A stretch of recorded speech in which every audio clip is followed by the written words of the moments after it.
What's up, folks? It's Fozza here. Hope you all have an absolutely fantastic day. Today is Monday, so that means we're continuing our custom tactics series here on FIFA 22. Today we're going to take a look at a different 4-3-3 variant. In the past, I've always had a big focus on the 5th variant, where you have a centre forward instead of a striker. This time we're going to be looking at the 4-3-3 4th variant. We'll dive into the personnel, the actual tactics, instructions, all of that, as long as some gameplay.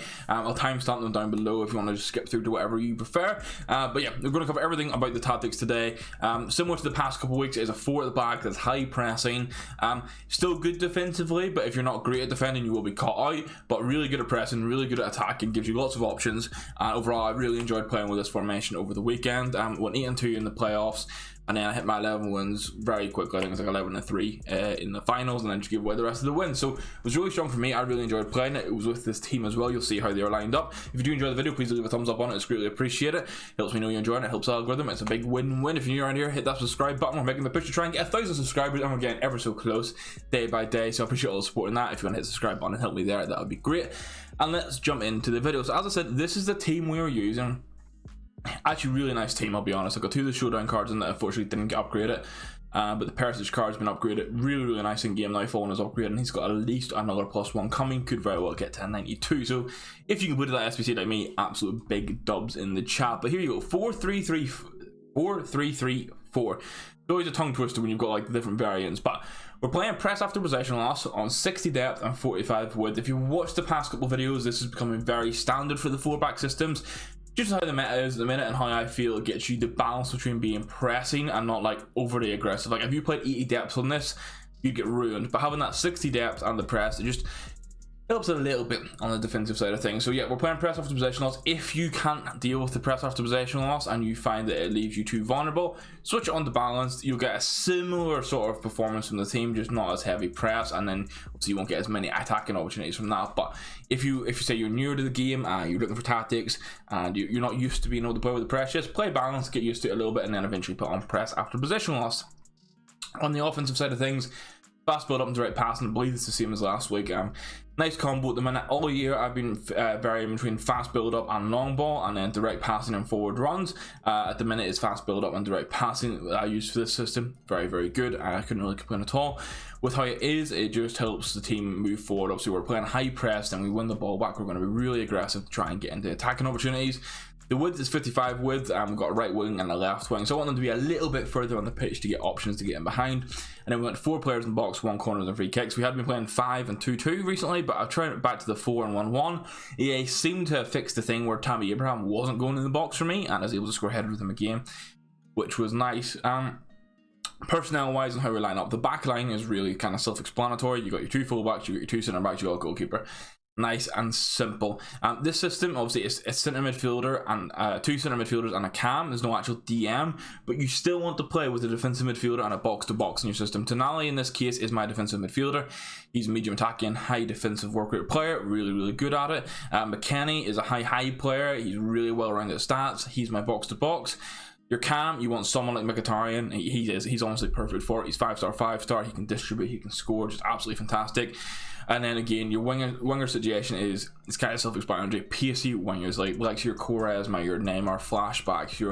So Perisic was really good here, but he is medium, and he's a bit taller, so he doesn't feel as rapid. But you can still get success with this type of player here. But really, you want your pace merchants here who are at least 4-star, and can finish and can pass. And then Tammy Abraham up top because he's my favorite striker in the game at the minute. Basically, for this, just use any good striker. You can use Ben Yedder, you can use Tammy. I like having the big man to try and help with build up. You'll see in the instructions he's not on like target man or anything, but just having that presence helps with the build up quite a lot. Hopefully, it showcases that in the gameplay for you guys too. And then we have the instructions, which is the main thing people are here for. So the goalkeeper is unbalanced. As I always say, you can play comes across as a sweeper keeper. This is just very dependent on if I remember to change it or not. Considering it works well for both. You kind of have to test it with your goalkeeper and see what works for you. Centre backs, nothing changes. They're both all default, nothing to change here. Full backs, similar to the past 2 weeks. Join the attack, overlap, and step up on both of them. I know I've had some comments saying that this works really well from some people. Others have been complaining that it leaves them too vulnerable defensively, and it's finding that middle ground for your system really. We are playing a a high press attacking system that can still defend, you are going to have a lot of situations where you only have 2 or possibly 3 players back, and then obviously you can get caught in 2-on-2s, 3-on-2s. Maybe they're playing with 4 players on stage forward, you get caught in 4 of them against 3 of you. That's what you have to be aware with playing this situation, but the overall goal is that the positives will outweigh the negatives in that regard. What I can say is, if you feel this is too aggressive, turn off the step up, because that's what can lead to them obviously to mark players tighter and give space. So if you're playing it, you feel like a little bit more vulnerable, just turn the step up off, play them like this, and it should be better for you. But I do recommend trying the combination of join the attack, overlap, and step up. It gets your fullbacks into some great situation, and you can score goals with them. Now we'll look at the 2 centre mids, and the defensive player first of all is Tonali for me. Your left centre mid, they're going to be on drop between defenders and cover centre, and then your right centre mid is going to be on stay back and stay on edge of the box across. This is very similar to the tactics we've been using the past couple of weeks. You can get the feel that we're trying different 4 at the back formations with similar instructions and tactics to see what we get the most success with. So far it's been working very well. So Tonali is going to always be dropping between defenders on your attack. This is because he is the medium attacking high defensive player. He's got the work rates for it, he's got the stats for it. You want him to be that sort of pivot in the back of your team. He'll swap between the centre backs, he's a passing option. But I will note, you can manually pull Tonali forward, and sometimes with how the build-up works, if you press the L1 pass, or just naturally how the AI is, Tonali can get forward and score. He's done this in the past 3 systems I've used like this, so don't think he's only always going to be defensive. He's not, he will get forward. And then the same applies for McKennie. He's on stay back while attacking and stay on edge of the box across. But you'll see where, like, because of the depth we're playing and we're on fast build up and stuff, he still gets involved in the attack every now and then. The main difference is he's not going to be running behind the striker kind of thing. He's just going to become an option and outlet for us. But this is fine because we have Mkhitaryan, Abraham, and the 2 wingers plus the 2 fullbacks getting forward to work with. So we still have 6 attacking options with McKennie in the middle of the pitch. So it works really, really nicely. And then on the cam situation, get into the box across and aggressive interception. I'm big on the aggressive interceptions. Now you'll see that when we go to the wingers too. I feel like for a cam, this just works really well. No stay forward or anything.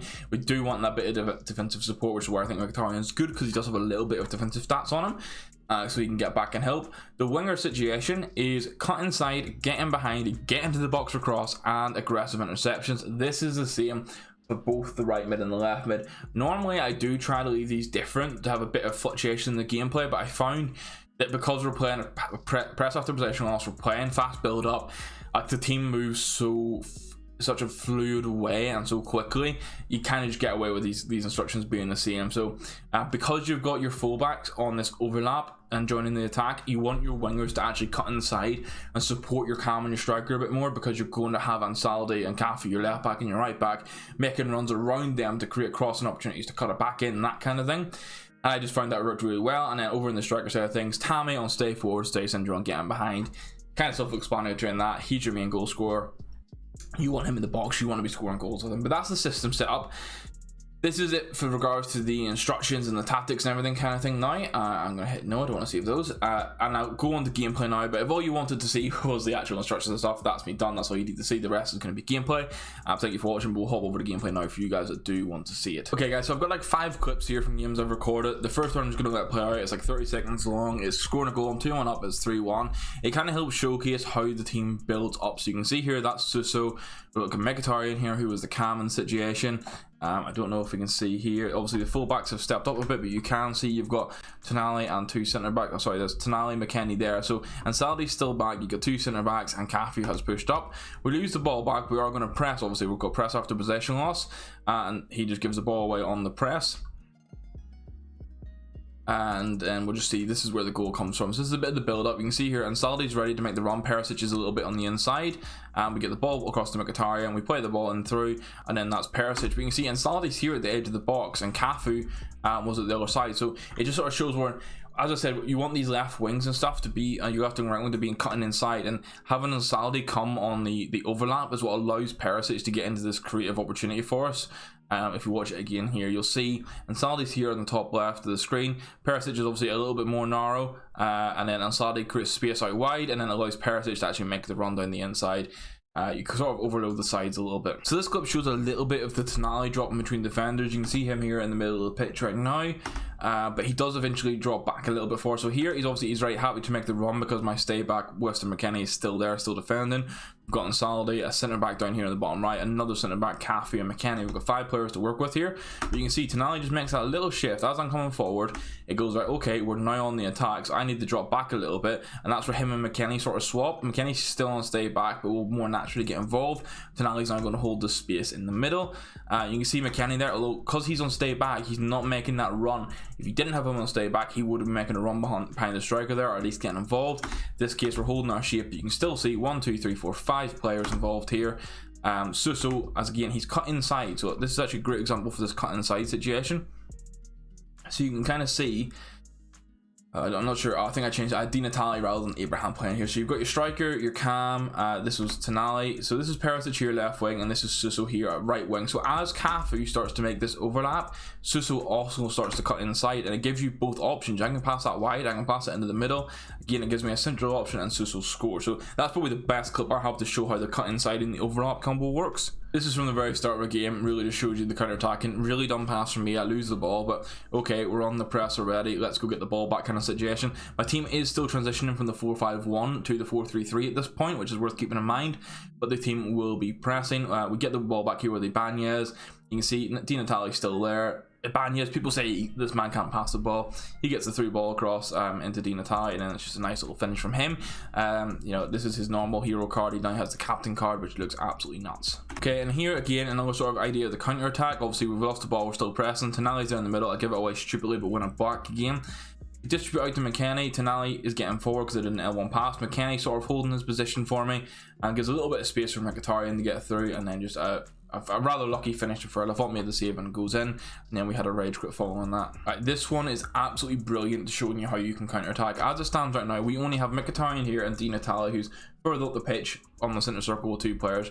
This is a corner. We get the ball back from it from a deflection, and just watch how quickly this team wants to get forward and get involved. We'll play the ball to Mkhitaryan. Cafu here ready to make a run because he's on overlap and join the attack. He's going to get involved. And Saldi is the guy out wide here ready for the ball. We get it to Di Natale, we cut it inside, and then just really good finish. This is again an idea of the press, especially with your fullbacks who are on step up. So you can see here, I lose the ball with Tonali. It's an optimistic pass, but then Saldi's here. He's stepping up into the space. Di Natale with a really good turn. The Di Natale balled out in this game for me, I'll be honest. Just really solid finish.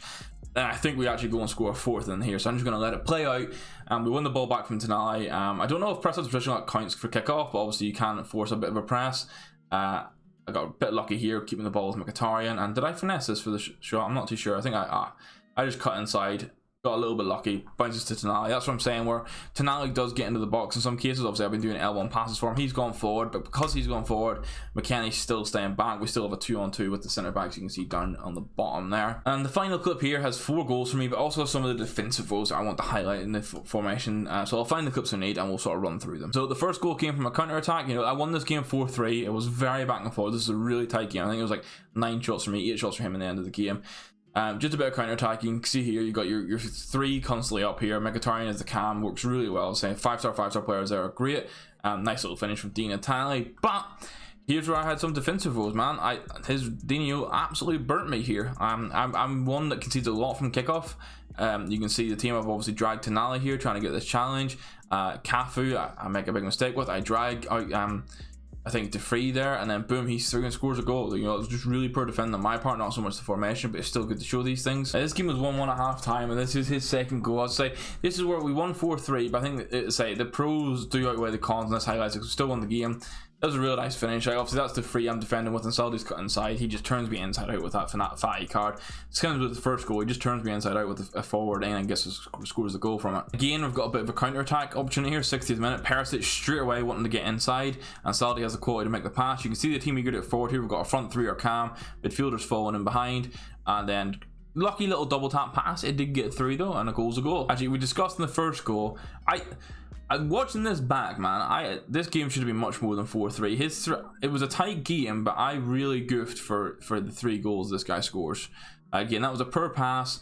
He then can counter attack. So this is probably the best idea to give the defensive rules. If you lose this ball back, your team's been on the press. You're now on fast build up. All these players are wanting to get forward, and you can see that very quickly it's left with just these 2 guys, and Cafu's there. So essentially like a 4-on-3. but Caffey's still behind a little bit. He manages to get that tap on, and just the little nudge there sort of really messed up the CPU AI, the AI defender, and then he chips it nicely. But as I say, we do bring this game back with 2 goals to win it. So to tie things up, we return the obviously we won the ball back there with McKennie. We return the favour on the dodgy dribbling for goals. Like, just getting Dean Tall. He's small with good dribbling. I just really started to abuse this here because I realised he was getting caught out from it. Boom, 3-3, 50 minutes left. Can we go win the game in this formation? The answer to that was yes, because obviously he takes kickoff. This is after we've just scored. We managed to win the ball back with Caliguri. I think here he just turns into me. I get the ball back. Boom, really nice. Caliguri is a super sub. If you have him, is fantastic. He was a big player for me all weekend.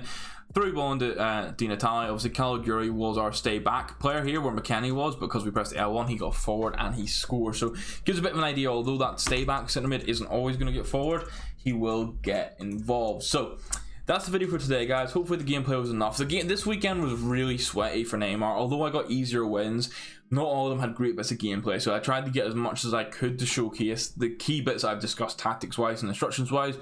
Hopefully that showcased it. If you did enjoy the video, please do leave a thumbs up on it. Let me know what you think of these tactics down below. If you do test them, please let me know how you get on. That feedback's always very good. Obviously, there's myself, there's people on my Discord, which is linked down below if you want to join it. A lot of time I test it myself. Sometimes I'll get other people to run them for me and see how they get on. We're getting that feedback so I know how it suits other playstyles. It's also really good for the future tactics videos that we release for you guys. So I say, let me know what you think down below. Hit that like button if you enjoyed it. Hit that subscribe button if you're new around here, and we'll catch you in the next video, guys. Thank you very much for watching, and goodbye.